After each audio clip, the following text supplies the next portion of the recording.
Good evening. I'm Steve Weberg. I'm a senior writer and editor on the public affairs staff of the Kansas City Public Library. And I want to thank you tonight for joining us as we continue to offer the library's nationally renowned signature programming virtually. I've said this before, I've never been prouder of our library and libraries across the country than I've been over the past 3 months. We've stepped up during this pandemic. With our physical locations temporarily closed, and we're beginning to slowly offer some limited services there. But I've seen our leadership team and our librarians and others in the trenches improvise and innovate in expanding our just wide array of online resources and activities, including bringing these programs online. Libraries have just never been more essential, I think. And now you're seeing libraries, including ours, engage in the social issues that have been rising so fittingly to the forefront in the past 3 weeks, offering education and lending context and understanding to potentially one of the most important movements in our history. Hopefully, it keeps enough momentum to become exactly that in addressing racial inequity and injustice. And that, in fact, is going to be a part of our discussion with Jim Sturck and Jeff Long tonight. This program's been more than a year in the making.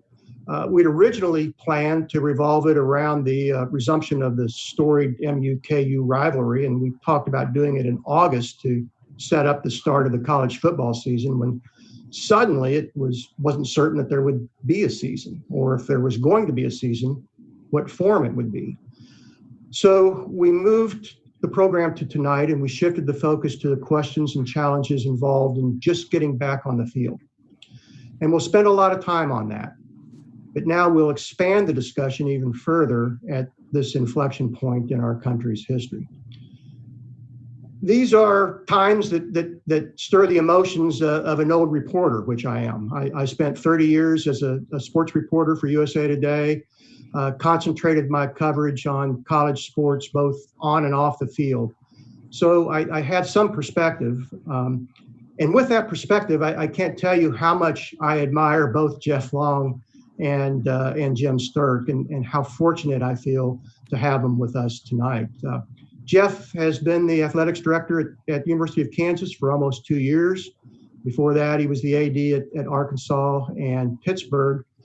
There's probably no better gauge of the esteem in which he's held in college athletics than the fact that when the college football playoffs started with the 2014 season, Jeff was appointed the first chairman of the team selection committee. And this is a committee that included Condoleezza Rice. The younger of his 2 daughters, Christina, has also gained some notoriety, and she's probably watching tonight. Hello, Christina. For being, as Jeff's bio on the KU Athletics website puts it, a journalism student in a bordering state east of Kansas. Jim Sturck has been the athletics director at Missouri for almost 4 years. But before that, he was the AD at San Diego State, Washington State, Portland State. When he was at San Diego State, he was appointed to the NCAA's highest profile committee, the NCAA men's basketball committee, though he had to step aside when he came to Mizzou and into a different conference. He and his wife, Debbie, have 3 daughters, none to my knowledge, Jim, who have attended the University of Kansas. No. Again, before the night's over, we will touch on the resumption of the schools rivalry. We'll spend extended time talking about how you get back onto the playing field in the midst of a pandemic. But first, it does appear that our country may finally be coming to terms, or at least finally wanting to try to come to terms with some of our most serious social concerns. It's a push that's rippled through college athletics, as you've no doubt heard and read, as it has everywhere else. And Mizzou, again, seems to have been at the forefront. If you go back 5 years ago, 2015, 30 players at the University of Missouri, 30 football players threatened to boycott a game if the university system president didn't resign in the midst of a serious racial tensions on campus. The players took some heat, though they also drew a lot of admiration. Gary Pinkel, who was the coach at the time, supported the players. He took some heat over that.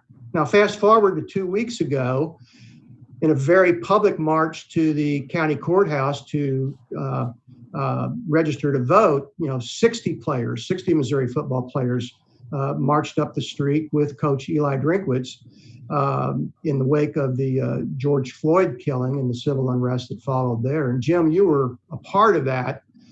So were other athletics department members and the school president, in fact. And, I'm curious, I'll start with you, Jeff. I'd also like your thoughts on this, but how far have things come in that regard in the past 5 years in understanding and accepting that players are increasingly going to use the platform they have to weigh in on social issues? And beyond that, how much more empowered do you think they've become?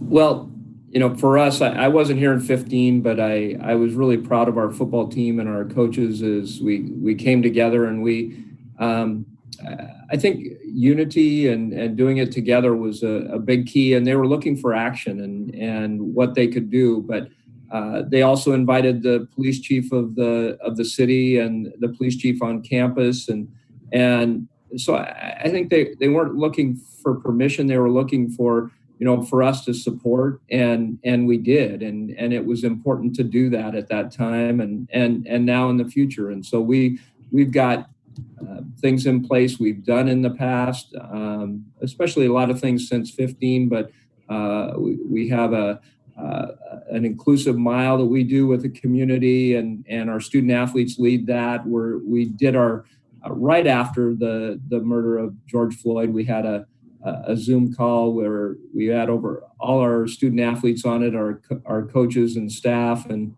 then we had an in-person meeting with the school president and the police chiefs, as I mentioned, and our coaches. And so a lot of good dialogue, but basically we're learning, we're listening, and then trying to take proactive actions and moving forward. Jeff, your perspective, and also as part of that, again, how much more empowered do you think players are now than they were just a few years ago? Well, first of all, I don't think, candidly, our society has come very far in 5 years. In my career, that's almost 40 years now, I think intercollegiate athletics, much like a lot of our society, we respond to the crisis, we get energized, we take some steps, but then things fade away. And when this occurred, when this uprising happened with this George Floyd and that senseless death, we had conversations with our student athletes, with coaches, with staff, and they're ongoing. And my commitment was we need to set a framework that lasts, an infrastructure that lasts, so it doesn't fade away with time. When the memory of George Floyd fades for us, we need to make sure that doesn't fade. So we started doing the things. We brought a group, a council together. We've had, like many universities, like Missouri, like Arkansas before, we have programming for this, programming for discrimination and social injustice, but it hasn't been enough. It hasn't been enough to really change our society. So we look at Kansas, we have a unique opportunity because one of the things that the University of Kansas does, it has a law enforcement training center that it has under its auspices. So we're just beginning looking at ways that maybe we can engage with that training of officers and help them understand, people of color, and try to make some actionable steps that we can begin to change our society. And we have a long way to go, but we've got a strong commitment from student athletes, coaches, and staff that we are going to make a difference, and we're going to begin a structured approach and an ongoing approach. And players are going to want to be involved in this. They've already shown that. Florida State's best player a couple weeks ago threatened a boycott of workouts, calling out the new head coach for overstating his response to Floyd's death and the protests. And, a number of former players at Iowa, former black players, called out the football program's longtime strength and conditioning coach for what, they described as racially insensitive remarks and mistreatment. And he was placed on leave.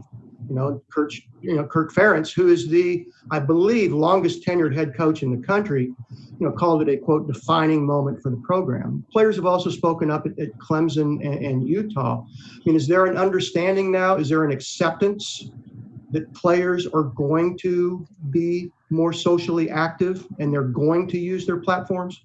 Yeah, I think absolutely they have. And I think the advent of social media has allowed that. And I think, just a few years ago, if a student athlete was to make a statement like that, it might be quelled by the athletic department or coach. But, to me, I'm one of those that never believed in banning social media. To me, that's part of the educational process and that we should educate our young people on how to use social media. And not too long from now, they're going to be able to use that social media to monetize their name, image, and likeness. So for me, this is all education based, and we need to use it to educate our people. And yes, student athletes have a platform. They're finding their voice and they're beginning to use it. So. And you're good with that, even if it becomes a little uncomfortable?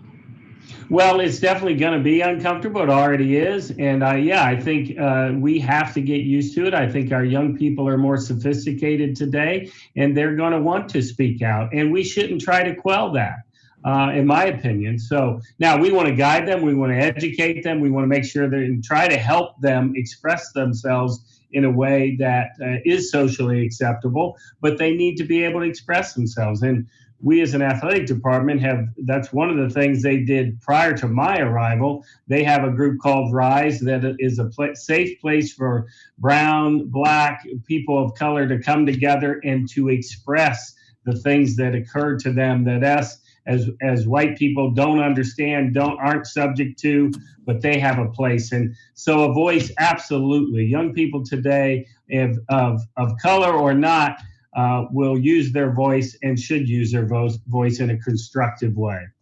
And Jim, there really seems to be kind of a current of activism that runs through the football program there at Mizzou. Again, going back 5 years, going back a couple of weeks ago, if I'm not mistaken, I think Mizzou might have been, a number of programs I think players have, kind of rallied to register to vote, but I think Mizzou was out in front of that. I mean, is it a case that you're kind of interested in seeing how much farther the players take this? And are you a little uncomfortable to where it could lead? Well, I think that the important thing that they had great discussions about it and with the coaches and with the staff and talked about not just talking about things and putting things on social media, but taking action and what were those actionable items. And one of them was they found out 62 of our players hadn't registered to vote. So that was something that actually they talked about it at 1 o'clock and the coaches thought and had a little bit of structure and had let me know about an hour before they went and walked. And so we were there, the police were there, the president was there. It was something that was generic, but it was also came out of a lot of great discussions about what was going on, what they could do. And then, I expect things in the future. We had that on an SEC call today of what will we do as a conference collectively together, and so that, as Jeff said, not to let this fade away, that we need to keep it at the forefront and continue to change. And as Coach Martin, our basketball coach, said, we need to weed out racism. And so how do you do that? And it's by education and growing people personally. So we're all about that, and I think some great things are happening.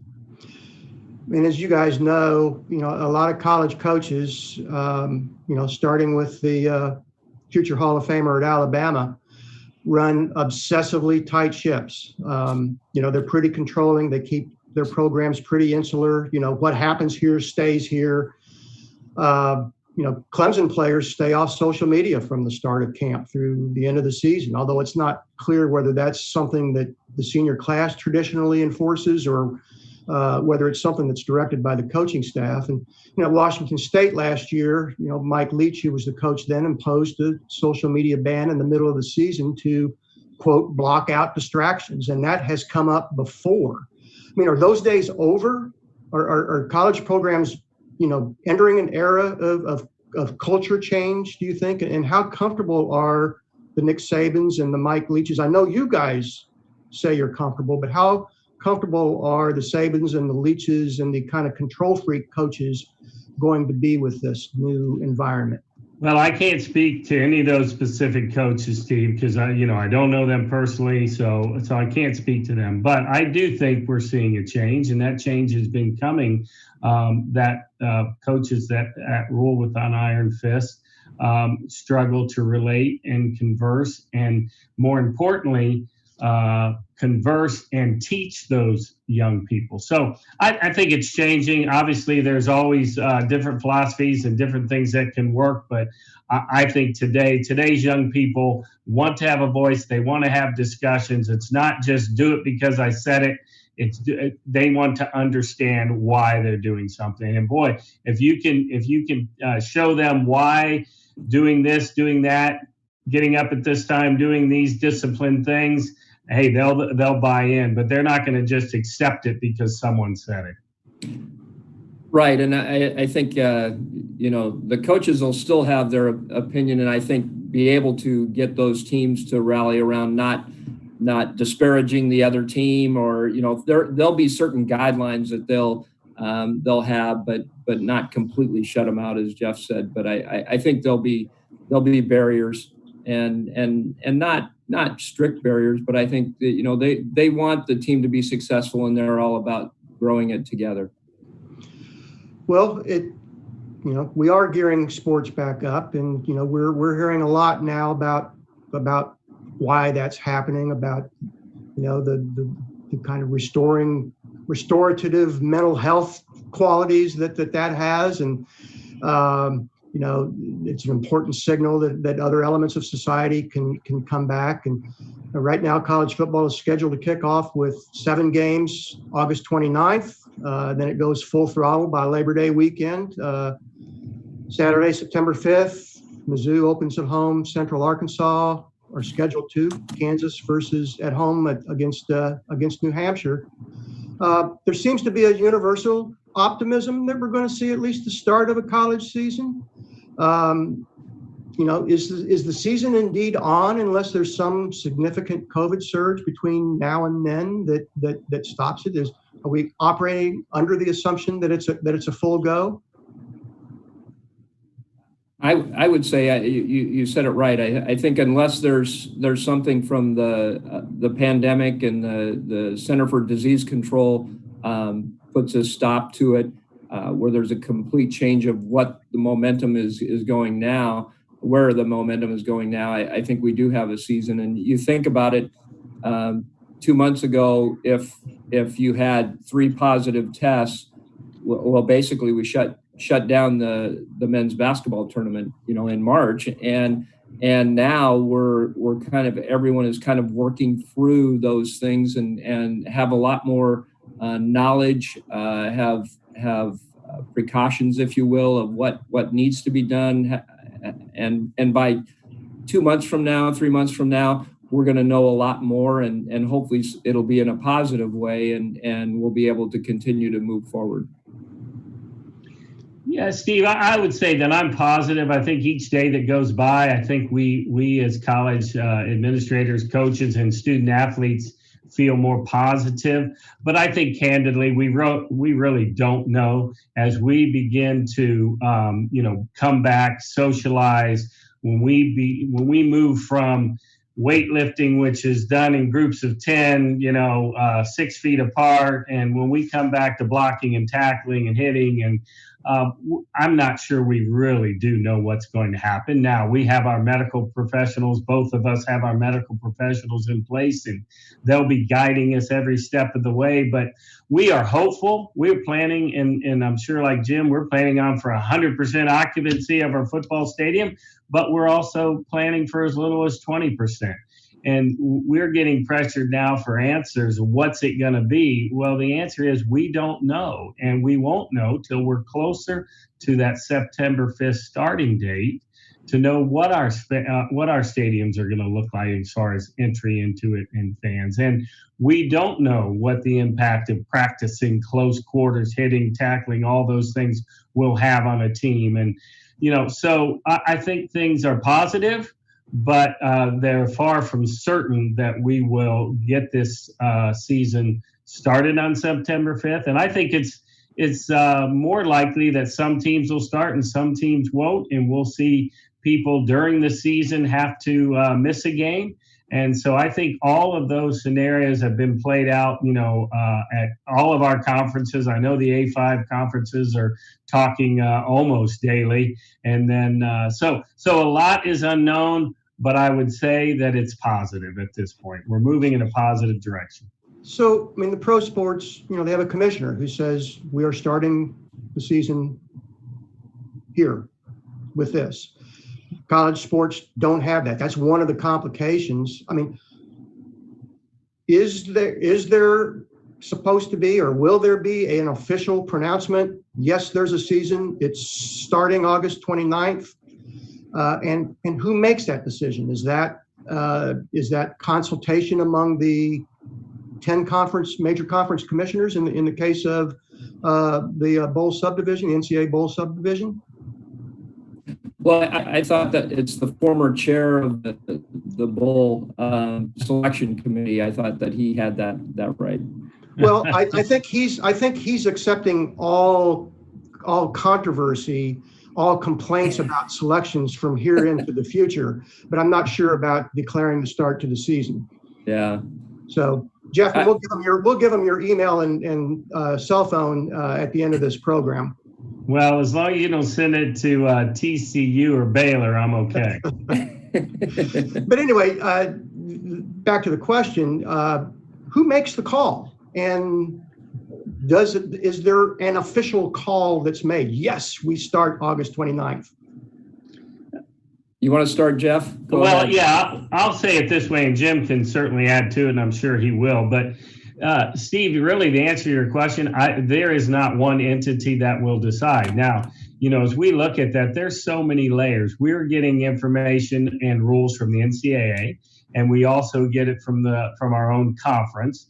And then we have the group of A5 commissioners that will be meeting. And then we have the whole 10 commissioners that also will be meeting. And then it comes down to states. In our state of Kansas, it would have rested with the governor. She has, since early on, taking control and doing a fine job. She has now rests that authority in the county, so the county medical officers. So they'll make decisions that come down to the university, that come down to, in Kansas's case, what we call Kansas Team Health, which is a medical partnership between the University of Kansas Health Systems and the Lawrence Memorial Hospital System. And those doctors will make decisions on down to the athletic director to make final decisions. So that's why I say state by state, you'll see some institutions being able to play, and their opponent is in a good place and they can play, and they can play that contest on Saturday. But in other states, they're going to have a situation where the county health or the state or the governor, says they can't play that game. So I do think it's going to be a varied season. I know there are conferences and scenarios being discussed where, some conferences, because teams can't play, may play an opponent twice in their conference. So there's a lot of scenarios out there being explored. And again, at the end of the day, on June 16th, we don't know, but we're certainly planning and spending a lot of time, effort, and energy planning for the unknown. Yeah, Steve, Jeff said it, explained it very well. There's 8 layers of approval, basically, that will go through, and just like the Big 12, but the SEC has a medical task force, and they have a great group of folks that are help guiding us back towards repopulation of our student athletes, and then they're looking at contests in the future and how we might be able to do that and how it might work, but. Yeah, the biggest thing will be adjust and pivot, and we'll probably be doing that a lot this season. So on the surface, it seems more understandable that the pros are returning. If there's going to be sports, that it's pro sports. They're pros. They're salaried. The players are salaried. and the NFL and the NBA and Major League Baseball, if owners and players can ever work out an agreement, which isn't certain at this point, they can maintain uniformity in practice regimens and scheduling and pretty much every other area, avoid the messiness that you just alluded to. But, and this is part of that messiness, college athletics is aligned with higher education. And getting football and other sports back up and running and doing it safely would seem to be secondary to getting the academic enterprise back on its feet. And beyond that, the athletes aren't salaried. They're not unionized like the pros. They don't have the same say in mapping out the terms of returning to practice and ultimately returning to play. As you just alluded to, you can't dictate the consistency from school to school or conference to conference, including even whether every school will field a team, as Jeff said. Scheduling will be uneven. There seems to be wide concern, again, as you all have pointed out, that after starting, season could be interrupted or halted by a second virus spike. So with all of these complications that pro sports have and so much still not known about COVID-19, why not take a year off? Why not let things settle down, hopefully get a vaccine, and reboot this time next year? Well, let me start, and then Jeff will certainly be a lot more articulate on it. But for us at Mizzou, we started to repopulate our student athletes as our vet med students were coming back. So the doctor that was overseeing the repopulation of the campus was giving us advice, was giving the academic side advice as well. And so it's not.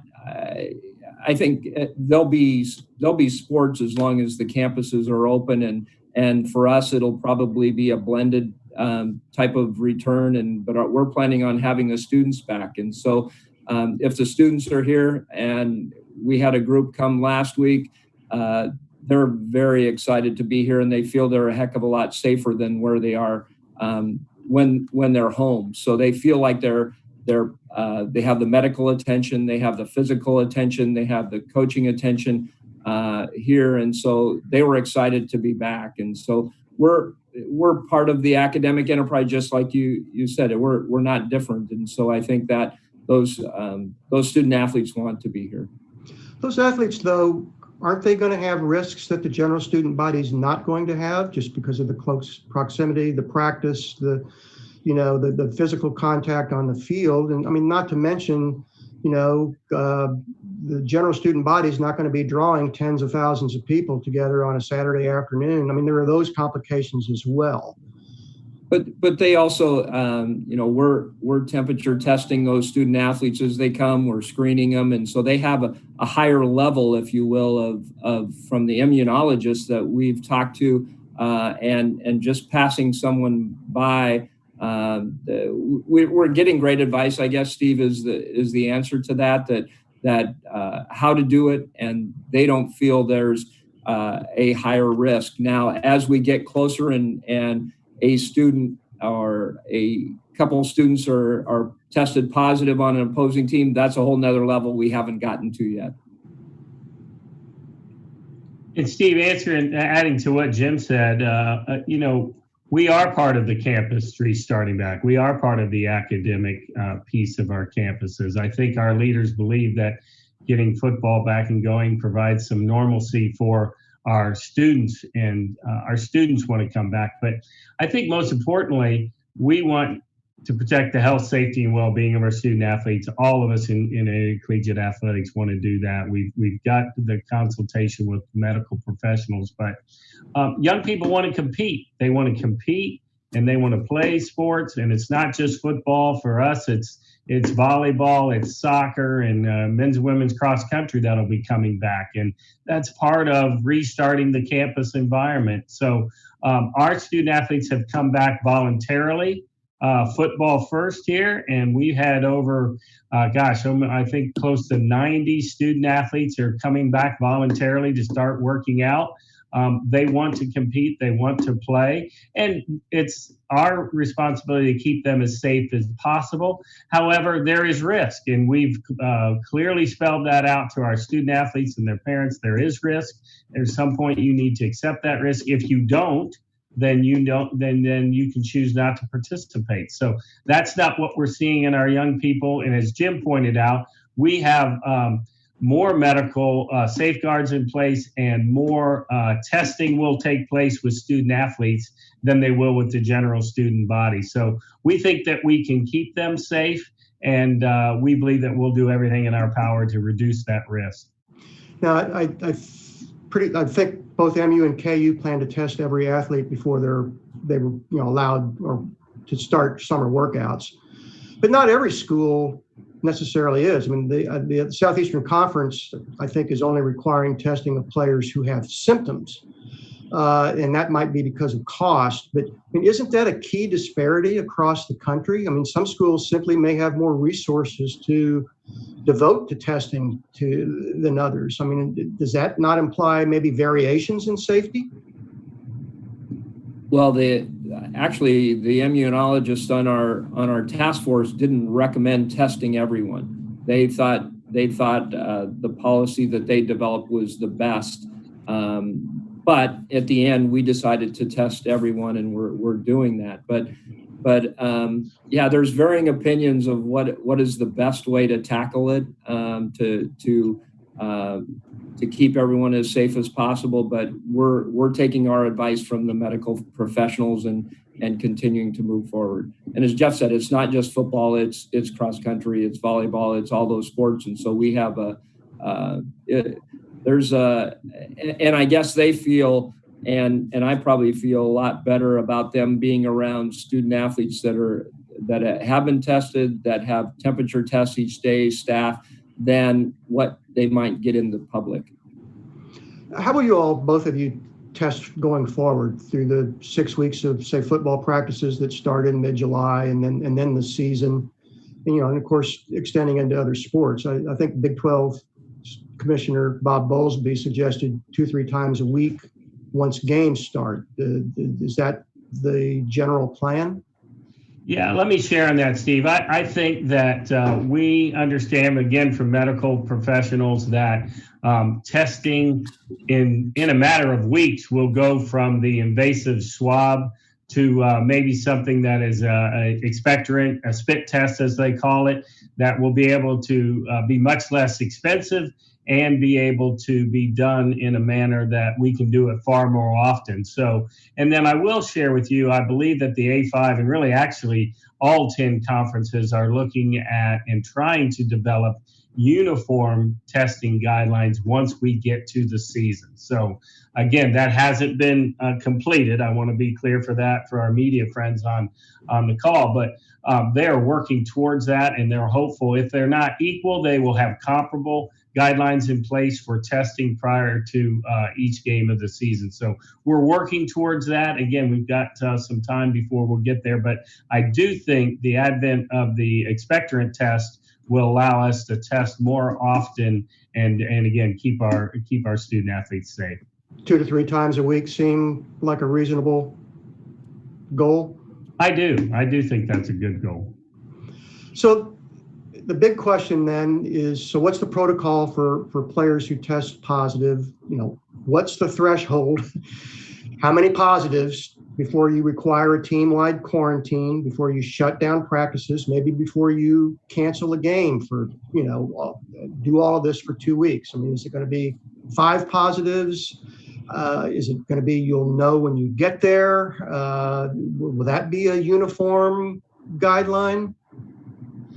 Jim, I don't know if you've had discussions at the level in your conference, but candidly, Steve, we have not gotten that far into how we would handle what would be the ultimate decision-making process for if a team couldn't play. Again, I think that will probably be an institution-by-institution decision. I think the county medical examiners will be involved. Obviously, our medical professors and our university leadership, our chancellor, would all be engaged in decision to not play if we got to that point with the number of positives. But I'm not aware of anywhere where we've set the number of positives and I think it will be determined by, in the sport of football or in the sport of football, could be whole positions wiped out, which could cause you to have to, cancel that game for a team. So the long answer is we don't know. It'll all be considered and be mapped out before we get to that first game on September 5th. Yeah, and I agree with what Jeff said, and we can wait to make that decision. It's nothing that we have to make now and be a headline now that we're absolute sure. If we tried to do that, we'd be wrong. And I think that's the best advice that we have gotten from the medical professionals is the bigger the decision, the longer you take to make it and gather more information because things are continuing to evolve and change. That might sneak in an audience question here. I know there has been some talk, and you all might be able to shed some light on that, about trying to condense the college football season, perhaps anticipating a second wave, and perhaps trying to finish the regular season by Thanksgiving and get the conference championship games in.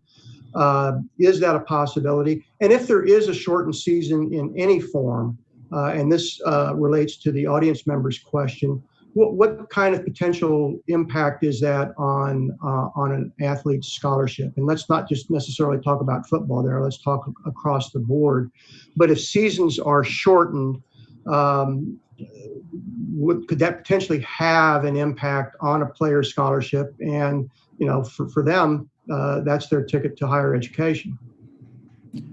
Yeah, the scholarships are not dependent upon the number of games that they play. It's the commitment that the letter of intent and their scholarship agreement. So that's not contingent upon playing games. But I think just speculating. We haven't spent a lot of time on speculating and saying, okay, and we've done this as a league. We have 12 scenarios or 15 scenarios of what could happen. But we haven't spent a lot of time because, again, you want to get more information before you make those kinds of decisions. So have not speculated on that. Yes, Steve, let me just add to that. Our enterprise, at least the one that I hope that we maintain, is an education-based enterprise. So to us, after health, safety, and well-being of our student athletes, the second priority is the education of our student athletes. And it's not just football and basketball. In our case, it's almost 500 student athletes. So when people ask, why is it so important for you to play football, play basketball, it's to generate the revenue to fund that program. That is, really one of the largest scholarship programs in America, behind the GI Bill and maybe the Pell Grant. So, this is something that is education-based, and yes, we need to generate revenues to help our program survive, but it's also to keep educating the young people that we do in intercollegiate athletics. So that's often lost in the conversation about big money, high-paid coaches, and name, image, and likeness. But I'm one of the longtime ADs that hopes that we can keep the educational commitment to our student athletes as part of what intercollegiate athletics is in America. Jeff, well, I've got you. You touched on, I think you just briefly touched a while ago on your all's discussions on fans in the stands in terms of numbers. Can you get a little more specific on where you are in those discussions? Well, to the frustration of our fan base, I really can't get a whole lot more specific because, again, we don't know. We're optimistic. We've modeled, again, like many schools, we've modeled the 20% that it would take to spread out our fans inside a 50,000 seat stadium, and then the same with an Allen Fieldhouse. So again, we're doing ranges. We're still optimistic and believe that by then, hopefully we can have vaccines and other information, treatments and such. But, we're modeling all of those because it's important that we have fans attend, not only for the revenue generation, but for the atmosphere for the young people to compete. they like to compete in front of fans. So we would like to have fans in there to watch them compete and generate the revenue it takes to run our program. And Jim, where are you guys in Columbia?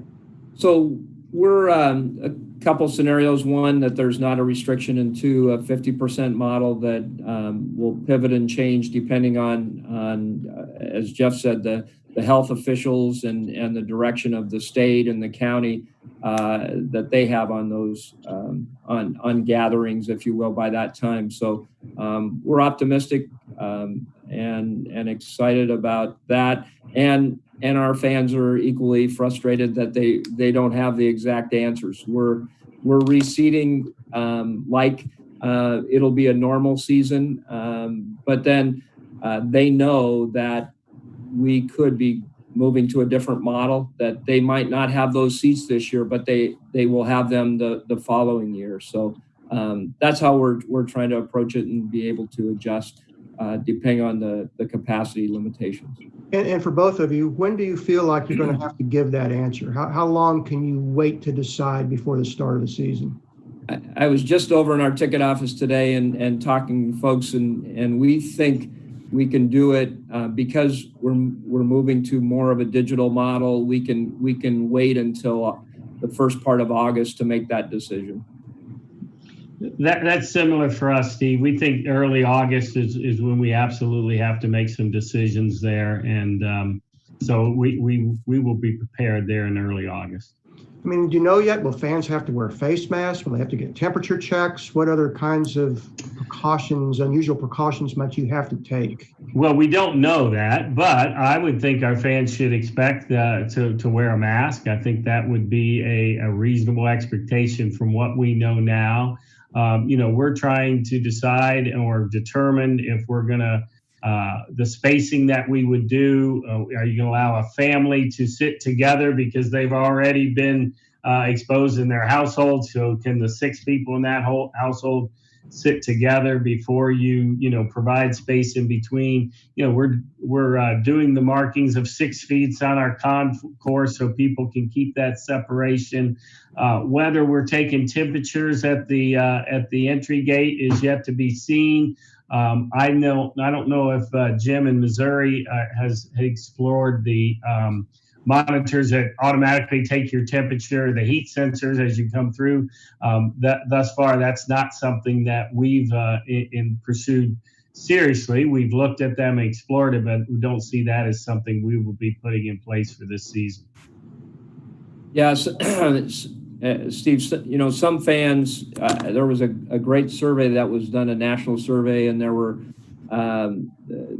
these were fans that attended games, and 10% said they probably won't. And this was 2 months ago, I think, when they took it, maybe a month and a half.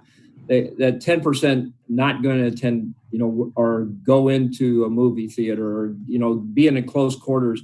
And then there were 15% that were ready to come. No barriers, and they'll come for sure. So it's the 75%, the majority of the people, that you want to make sure that they feel safe. And some people will want to wear masks. We don't know whether we'll require it or not. It may be in our premium areas where, in order to get there, you may need to wear the mask. We may be able to temperature check there, but it's more on the inside as opposed to the outside, in listening to our health officials, where we have to be more cautious. And Jim said that very well. I concur. We're similar with the private and premium areas and entry into the stadium. We've all agreed it's going to be very difficult to police once they're in the stadium, whether they wear a mask or not. So that will be a challenge if you require a mask or not. But I would think most people will, if they're reasonable, would be prepared to wear a mask to protect themselves. While we're on the game day logistics, let me slip in another audience question. University of Minnesota ended its relationship with Minneapolis Police Department. Do either of you foresee any changes in your current security partnerships, in light of the recent social concerns? Well, first I'll just say that you can expect that we will certainly have more education with our private security services that we all hire to help man our stadiums. But we also will actually seek to have a closer relationship with our local law enforcement. And I'm sure it's the same with Jim, that we call upon not just one police division to support us, but we are calling upon police and law enforcement agencies across the state to support a football game. So I think that our approach is going to be to get closer to those organizations, make sure they understand what we're looking for, and help educate them to the social injustices out there and what our people of color are feeling. And I think, again, we're an educational institution. I think it begins with education. Yeah, I agree. And just like Jeff, it takes a village to run a football game, and there's a lot of law enforcement and people that put it on. But we were fortunate, and actually they reached out, and our the Columbia police chief and our campus police chief that are really intricately involved in all that training were a part of our walk downtown to the courthouse. So they want to be connected, they want to be involved and help us, and we'll help them with solutions. Yeah, what I'm getting from both of you is you are both comfortable with your respective police departments now, and with the caveat that you want to have more interaction, more education. Yes, and Steve, and that's not to say that there aren't issues in law enforcement. I don't personally know of them, but we'd be naive if we didn't think there were issues within any one of those law enforcement agencies. But we know that we count on them, we depend on them. We know that the vast majority of those officers are doing things the right way. And again, we want to work more closely with them to educate and understand and make sure they understand us and what we're expecting when they assist us. So, college football is just so pageant related.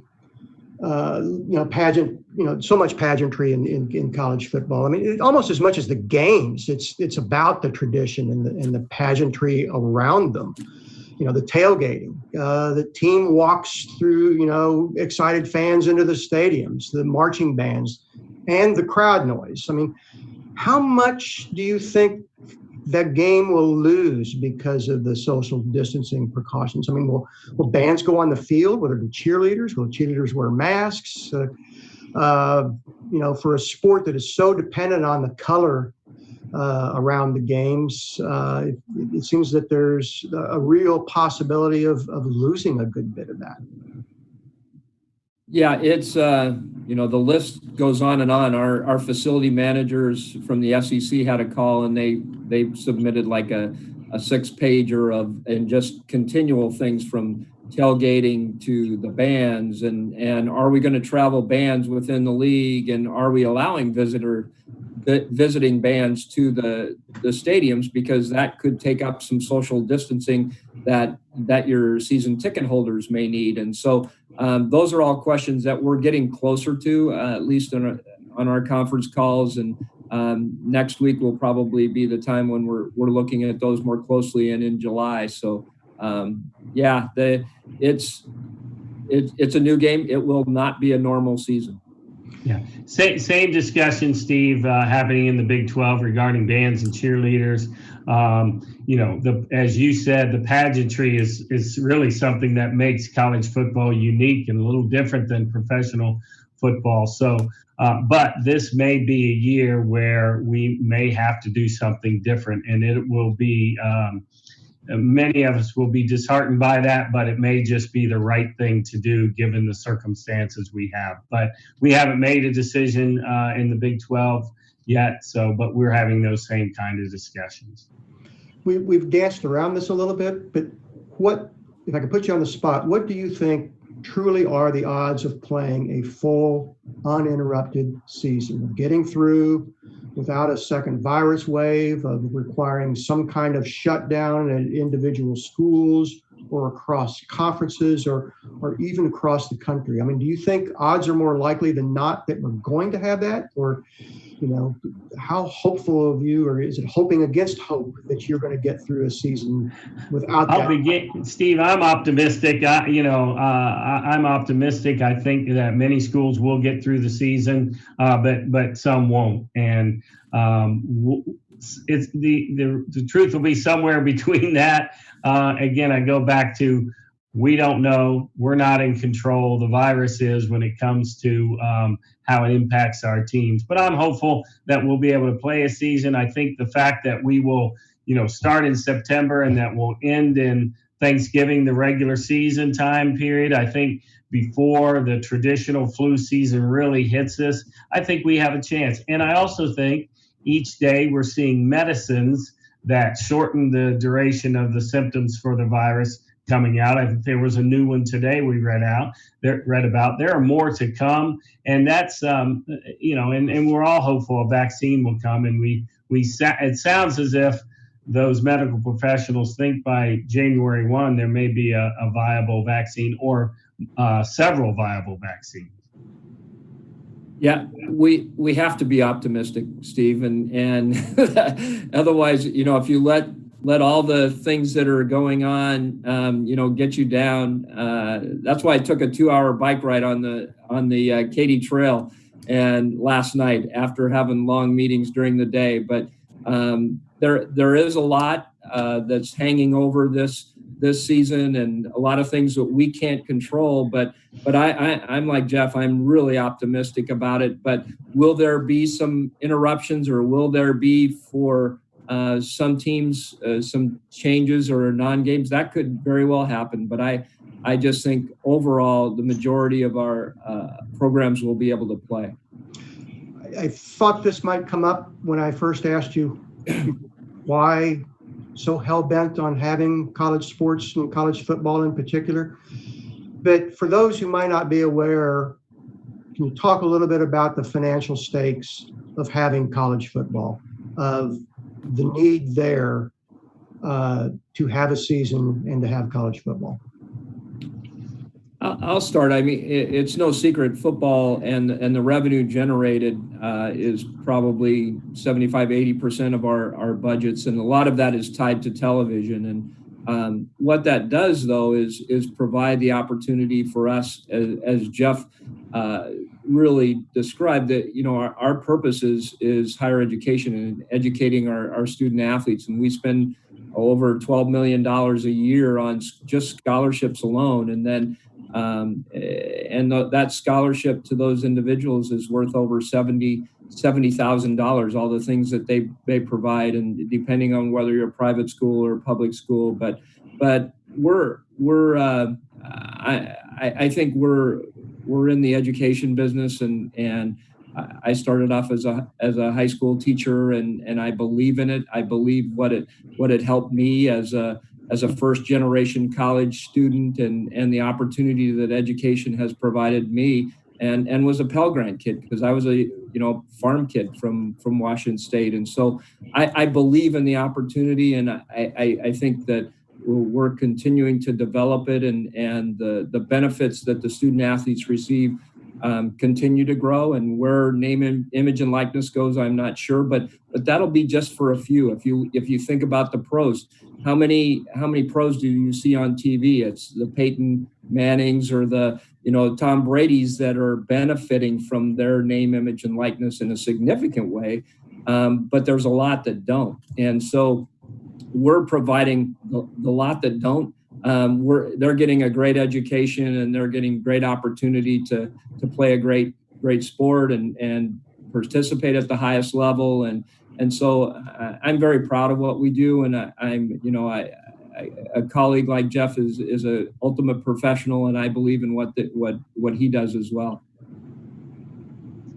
I mean, it's 75 to 85% of a school's athletics budget, right? Football? Yes. Yep. But I mean, schools already have taken a hit. I mean, you're seeing, including, nearly a 2/3 cut, I think, in NCAA basketball tournament revenue. Do you think, as a school, you have to take a hit? I mean, you're seeing, including, nearly a 2/3 cut, I think, in NCAA basketball tournament revenue. Do you think, as a school, you have to take a hit? I mean, you're seeing, including, nearly a 2/3 cut, I think, in NCAA basketball tournament revenue. what kind of shape, how tight financially are things already at KU and MU? And are you out of the woods on having to think about cutting sports, or is that something that's going to have to be considered? Yeah, I'll start with that one, Steve. Our fiscal year ends June 30, and despite the loss of the Big 12 basketball revenue and then NCAA basketball revenues, those will get smoothed out because we have the rolling 4-year average, and some reserves were brought in by the NCAA, some reserves were brought in by the Big 12. So if you think about the University of Kansas, by the time we got to that Big 12 basketball tournament, the majority of our revenues were in. And when you look at our spring sports, all of our spring sports really are expenses. So with the combination of smoothing by the conference and the revenues already being in for football and basketball at Kansas, we're able to balance our budget for fiscal 20. So we will actually have a surplus, a small surplus for this at the end of this year. We're putting all of that surplus into next year's budget because we believe our estimations are that we'll see a 15 to 20% loss in revenues. And that's even if football and basketball start and run uninterrupted. The COVID virus had that kind of impact on our future budgets for us. So we've gone through a cost-cutting measure. We've cut some $8 million from our budget for next year. So I think most institutions, again, I can't speak for Jim and his situation, but it's the FY20 budget that is most concerning for us. That's why at KU we're taking furloughs now, and we've had voluntary pay cuts for our contracted coaches and then mandatory cuts for others, because the FY20 year is our concern, and that's the unknown, and that's why it's important for us to, play football, play basketball, meet the requirements of our television contracts, or at least a major portion of them, so we have the revenue to fund our program in the next fiscal year. Yeah, and we're very similar. We're anticipating a 20% reduction. That's where we looked at, and that'll be adjusted. We had great advice from our system CFO about looking 30 days, 60 days, 90 days, and then adjusting from there. But a 20% reduction, is significant. We took over 16 million. We trimmed from our budget in operations. We asked our sport budgets and department budgets to reduce by 20%. We have taken reductions in salaries, and we've done furloughs and done those things, and part-time employees, all of those cost-saving measures, looking at travel, anything we could look at, we're trying to do in anticipation that there will be and it's a guesstimation, a 20% reduction. Are all of your sports safe, do you think, Jim? Yeah, so we really try to protect the student athlete, experience, if you will, and try to cut around that and leave the sports as is. And we have 19 sports, and so we did not. We're not cutting those. And if you would, if you're speculating and there's no seasons in anything else, I can't say what the future would hold. 6 months from now, 12 months from now, if everything shut down, then we have to look at a whole new model. I'm going to ask a question that I would guess a lot of general fans might have. The NCAA learned a very hard lesson a number of years ago about trying to suppress even lower level coaches' salaries. Restricted earnings. Exactly. So people will look at the huge salaries going to head coaches today, particularly in your two conferences and the other three major conferences, and say, is there any way to recalibrate in some fashion? especially for, some schools that may be cutting sports. Is that even a feasible thought? Well, Steve, that's a debate that's been running for a long time. Obviously, we're a free market economy, and our coaches and people are able to go out and earn what somebody's willing to pay them. And unfortunately, and you know very well, we can't collude with other institutions or other conferences to try to curtail salaries. So that's incredibly difficult to manage.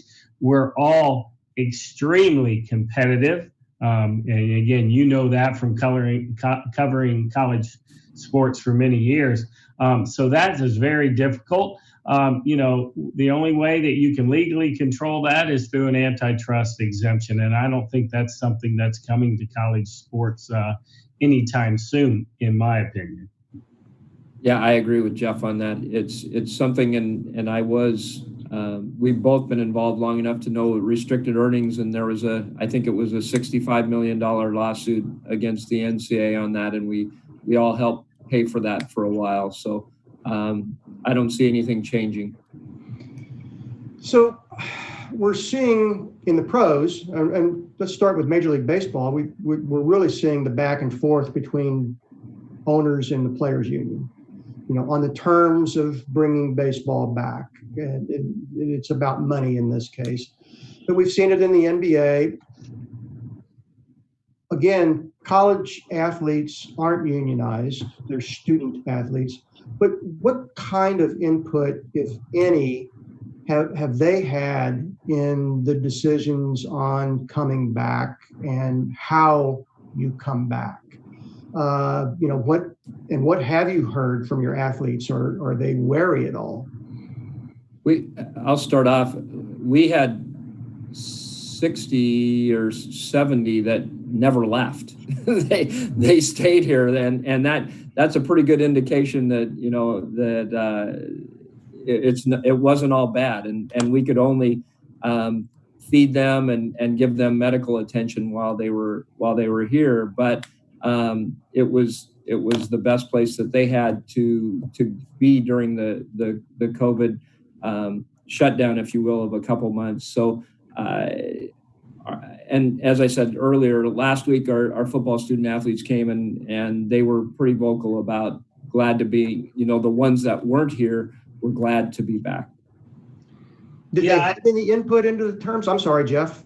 Oh, I was just going to say our conversation has been team by team, and I know those at the advanced age that I am find it hard sometimes to remember what it was like to be 18 to 22 and play college football. But once upon a time at the Ohio Wesleyan University, I played football, and trust me, Division III. I wanted to play. I wanted to compete. That's what took me to college. That's what provided me the platform to get an education, like Jim, first generation college graduate, Pell Grant student, all those things. But the desire to play and compete and play the sport they love is strong. And again, ours is like Jim's, voluntary workout. So they never left. And then those who did are back.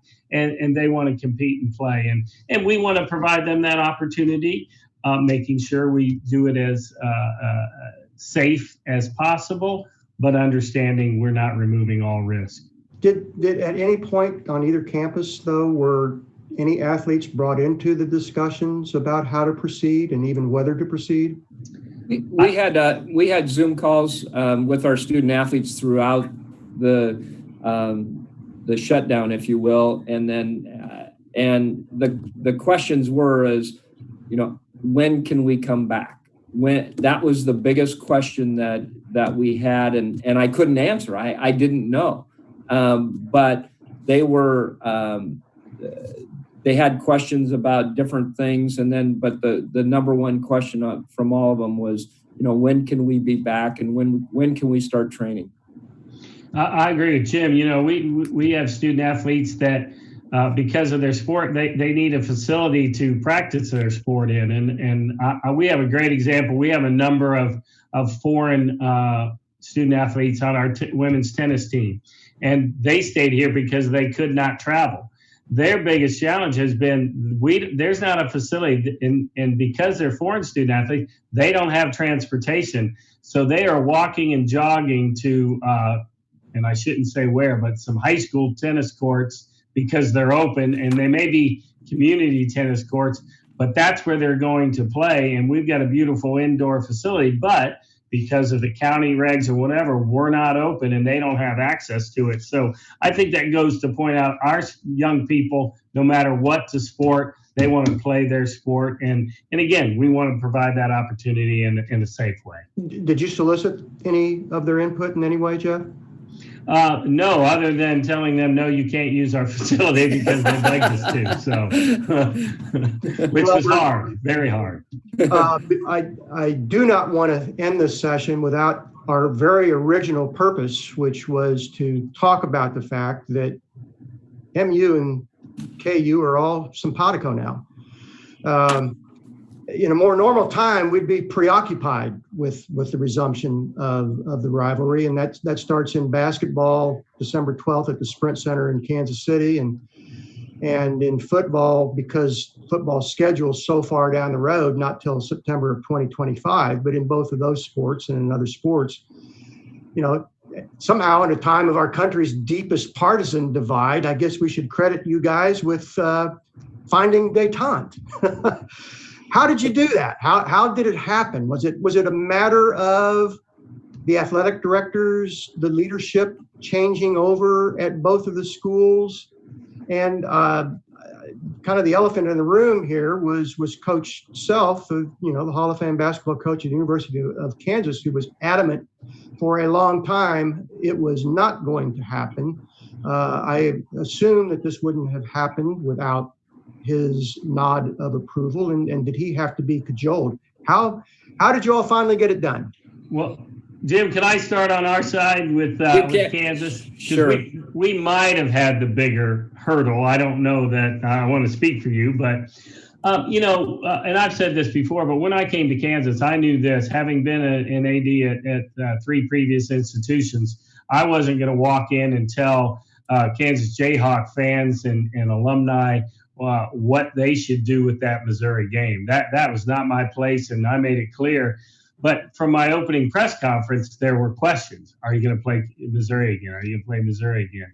So again, my approach was to listen, and we had a head coaches meeting where I wanted to listen and learn and understand the reasons. Certainly the obvious reasons Missouri left the conference, got it. But it was a rivalry. It's one of the nation's oldest rivalries. And candidly, as athletic directors who are responsible for filling stadiums and generating revenue, just on the outside, it's a no-brainer. We should play because there is a great rivalry. And we talk a lot about this as in our AD circles, and the media does too.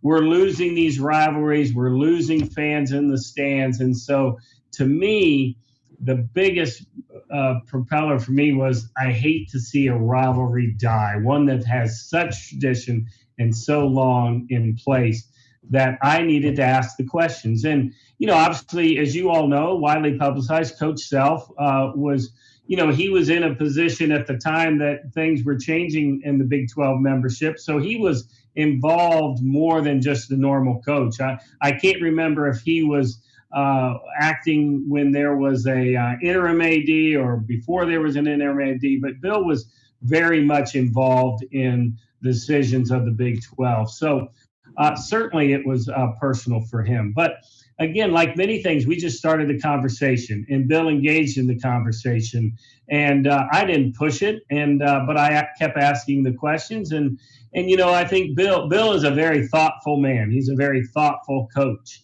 He continues to think about things, and 99% of the time he arrives at a great place. Even if you disagree with him, he arrives at a place because he's thought it through to the nth degree. So you know what? When he got to that point, he recalled, which I did not see, and Jim, I think you did, the charity game and the passion that was there and the rivalry was there. And he in that first meeting, he talked about that. And so I think that seed kind of grew with him and he got comfortable with it. And I think he saw, again, a rivalry dying and saw a chance to reignite it before it totally went away. And again, Jim and I have talked about this as we were putting it back together is, we want this to come back with all the passion that our fans have, but also in a way that promotes more sportsmanship than may have been there in the past. Doesn't mean we're not passionate, doesn't mean we're not spirited, but I think we both want our fans to come back with a sense of sportsmanship, and that we can bring this back in this rivalry will benefit both schools. So thanks for giving me a chance to talk about it. That's great. And Jim, I know it wasn't a hard sell at Missouri, right? I had the same question when hired, and actually there were some for, some against, they people didn't want it, but just like Bill, I think I saw the passion around the charity game, and that charity game came about for hurricane relief, and we raised over $2 million for hurricane relief that year. So it was special, and it was, I was wow, this is a charity game, doesn't mean anything, but all the people were excited to be there at the Sprint Center, and obviously they're excited about it coming back. But when we announced it, I have to tell this story, and I shared it with you all, but John Anderson of ESPN, who's an alum of Mizzou, he said, you and Jeff deserve the Nobel Peace Prize for bringing this back. And it was funny, but it was because, Jeff, I've known a long time, and I could reach out and say, Jeff, I know you're just hired. Congratulations. And oh, by the way, your daughter's coming here, and she's a good Mizzou alum. And but that when the time is right, let's talk about it. And it didn't happen right away. And we started to talk, and we started to talk football first, but then basketball came about, and ended up getting that done sooner rather than the football games. And what about other sports? Should we assume that this will extend to other sports, and where are those discussions? Yeah, in fact, I think softball played in a tournament against Kansas, and there'll be other sports that are scheduled, and those the ADs aren't as involved, but other than to say, reach out to your counterpart and let's get that scheduled, especially in these times where you want closer games where you don't have to fly, and it's a great game for all our sports to participate in. Yeah, absolutely. We've got a number of sports that are talking. Some that, Jim, I think they're already scheduled, but I don't have the detail for it. We haven't announced it, but they're scheduled, and that's healthy. And again, think about it from our Olympic sports standpoint. They get to compete against another A5 school that will have a good RPI, and they're 2.5 hours away. They're a bus trip. So, I mean, it makes all the sense in the world, especially at this time when we're starting to regionalize competitions to save money. So it makes all the sense. And trust me, those rivalries in tennis and volleyball and women's basketball, those are intense rivalries too. So, and student athletes, they want to play in front of fans and passionate fans. And so I'm excited for them as well as our football and basketball programs. Well, my guess is that if you guys can maybe get Texas and A&M back together, and say Pitt and West Virginia back together, then you can think about that Nobel Prize. We'll go on the road. Jeff is used to that. He can do that. Talking to all those folks through the football committee.